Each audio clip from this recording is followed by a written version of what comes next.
safari inaweza kuchelewa, ahadi yake haitashindwa.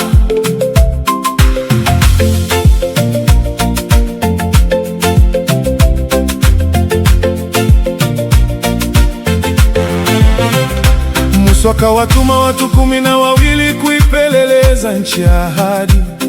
Wakaiona nchi iliyojaa maziwa na asali kama Bwana alivyonena. Wapelelezi wengi walirudi wakitisha mioyo ya watu. Waliona majitu makubwa kuliko ahadi ya Mungu. Lakini Yoshua na Kalebu wakasimama bila kuogopa. Walijua Mungu ni mkuu kuliko kila adui. Leo pia sauti nyingi zitakwambia haiwezekani, lakini neno la Mungu halishindwi na mazingira. Usikubali hofu ifute ahadi uliyopewa. Imani huona ushindi kabla macho hayajaona. Hofu chelewesha hatua, lakini imani husonga mbele. Mungu habadilishi neno lake. Wanaomwamini hawataibika.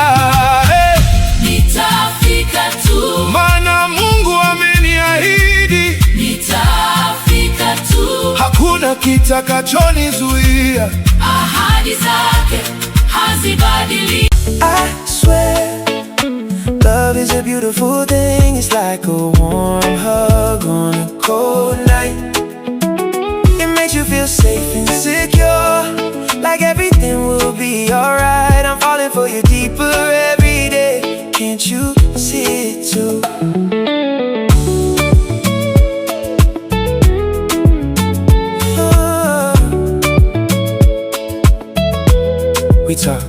We talked about our dreams and our fears, sharing stories late into the evening. You listened and